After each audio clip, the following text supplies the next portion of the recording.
Welcome back mga ka-TV. Ang video na tatalakayin natin ngayon ay ang chapter 5 ng may status as a noble reincarnation, born blessed, so I'll obtain ultimate power. At kung bago ka lang sa channel ko ay huwag mahiyang mag-like, subscribe o follow at i-click ang notification bell para ma-notify ka sa susunod na video. Paalala, ang video na tatalakayin natin ngayon ay maaaring mag-iba mula sa ilalabas na anime.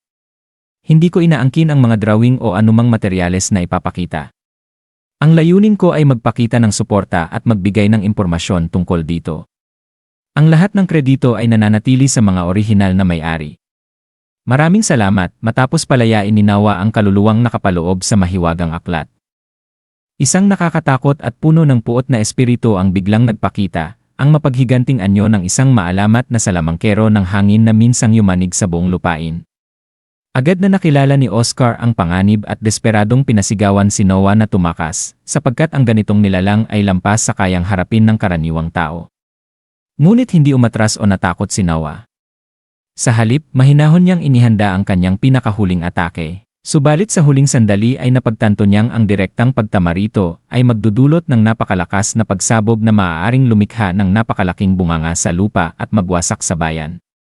Dahil sa kanyang kahangahangang pagpipigil at mabilis na pagsusuri sa sitwasyon, binago ni Nawa ang direksyon ng kanyang pag-atake at inyondayok ang espada paitaas upang ang puwersa ay kumalat sa ibabaw lamang. Sa isang perpektong galaw, tuluyan niyang nilipol ang mapaghiganting espiritu. Pagkatapos nito, napansin ni Nawa na nawala ang misteryosong plus sa kanyang wind attribute na tila nagpapahiwatig ng mas malalim na mekanismo sa likod ng kanyang kapangyarihan. Habang si Oscar at ang mga tao sa paligid ay nanatiling nakatulala sa kanilang nasaksihan. Nagkunwari si Noah na wala siyang narinig at kaswal na tinanong kung ano ang isinigaw ni Oscar kanina, dahilan upang lalo itong magtaka kung kailan naging ganoon kalakas ang kanyang kapatid, at higit sa lahat kung may napinsala ba sa bayan. Nang ipinaliwanag ni Noah na walang naging pinsala dahil paitaas ang kanyang pag-atake, lalo pang humanga si Oscar sa kakayahan nitong magpasya sa loob lamang ng isang iglap. Ipinahayag pa niya ang kanyang pagmamalaki, tinatawag si Noah bilang tunay na anak ng kanilang ama at bilang kanyang kapatid. Naputol ang kanilang usapan nang lumapit ang may-ari ng kalapit na tindahan na nagpakilalang si Alan Barsley at nagsabing mayroon siyang bagay na maaaring maging interesante para kay Noah. Sa loob ng tindahan, agad napansin ni Noah ang maingat na disenyo ng silid, isang hakbang na mas mababa kaysa mansyon ng Maharlika, na sumisimbolo sa pinakamataas na antas ng paggalang na maibibigay ng isang karaniwang mamamayan. Isang obserbasyong ikinagulat ni Oscar dahil sa murang edad ni Noah. Ipinakita ni Alan ang isang kakaibang singsing na sinasabing nagpapakita lamang ng tunay nitong anyo kapag natagpuan na ang nararapat na tagapagsuot, at ipinaliwanag niyang gaano man niya ito itapon o ipagbili, palagi itong bumabalik sa kanya. Bagamat may pag-aalinlangan, pumayag si Noah na isuot ang singsing. Laking gulat niya nang may marinig siyang tinig na siya lamang ang nakaririnig, na nag-anunsyo ng katangian nito, isang triple S rank na artifact na may kumpirmadong level limit. Bigla nitong pinagana ang kakayahang armorification, at binalutan si Noah ng isang dalisay na puting baluti na ikinamangha ng lahat ng nakasaksi. Sa kabila ng nakamamanghang anyo nito, nanatiling walang pagbabago ang nakikitang status ni Noah, lalo pang pinatindi ang hiwaga ng artifact. Napagpasyahan ni Noah na kunin ang singsing, at bagamat nais niyang bayaran ito sa kalaunan, iginiit ni Oscar na siya ang magbabayad bilang regalo, pabirong sinasabi na tila may kakaibang atraksyon si Noah sa mga pambihirang kagamitan, mula sa isang sinumpang espada hanggang sa mahiwagang baluting ito. Habang sila'y naglalakbay, ipinaliwanag ni Noah na ang baluti ay konektado sa kanyang isipan, kusang umaandar batay sa kanyang kalooban, at kayang mag-ayos ng sarili hanggat buo ang singsing. Ang tunay na halaga ng singsing ay agad na patunayan ng biglaang tangkain ng isang kalbong lalaki na paslangin si Noah. Bago pa man makakilos si Noah, kusang nagpakita ang baluti ng isang kalasag na humarang sa atake, at mabilis na sinupil ng mga gwardiya ang salarin. Ipinaliwanag ni Noah kay Oscar na inugnay niya ang singsing kay Leviathan, na kayang makaramdam ng anumang masamang intensyon laban sa kanya, kaya't sabay nilang pinapagana ang isang otomatikong depensa.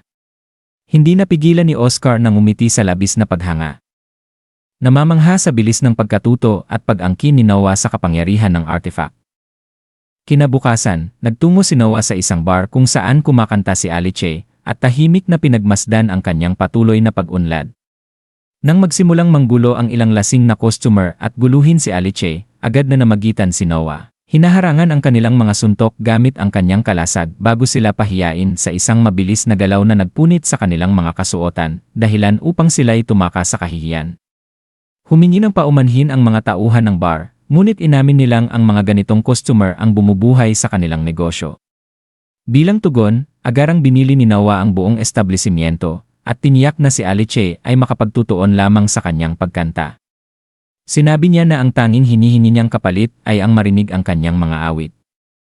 At hinikayat siyang patuloy na hasain ang kanyang talento upang balang araw ay makakanta sa harap ng kanyang ama, ang hari. Tinanggap ni Alice ang kanyang mga salita ng may ngiti at muling umawit, ngunit sa pagkakataong ito, ang kanyang kanta ay nagkaroon ng biglaang pagbabago, mas malalim, mas makapangyarihan, at lubos na nakaantig sa puso ng mga nakikinig.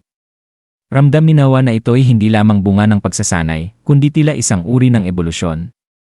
Ipinahayag ni Baron Alan na malamang ang impluwensya ni Noah ang tumulong kay Alice na mabasag ang kanyang mga limitasyon. Sa labas ng bar, ibinunyag ni Baron ang kanyang tunay na pakay, humingi ng payo tungkol sa taunang pagkuha ng mga babaeng tagapaglingkod sa palasyo. Isang prosesong puno ng intriga at oportunidad sa politika. Batid ni Noah ang estratehikong halaga nito, at hayagang ibinahagi ang kanyang personal na kagustuhan, ang isang babaeng kayang makipagsabayan sa makabuluhang usapan, habang kinikilala ang katalinuhan ni Baron sa pag-aalok ng mga regalo bilang paunang hakbang. Dahil sa talino at ambisyon ni Baron, pinayagan siya ni Noah na maglingkod sa ilalim ng kanyang sagisag, kasabay ng mahigpit na babala na hindi niya kailanman patatawarin ang pagtataksil. Nang manumpa si Baron ng katapatan, napansin ni Noah na tumaas ang kanyang intelligence at mental attributes, patunay na ang pagkakaroon ng mahuhusay na tauhan ay tuwirang nagpapalakas sa kanya.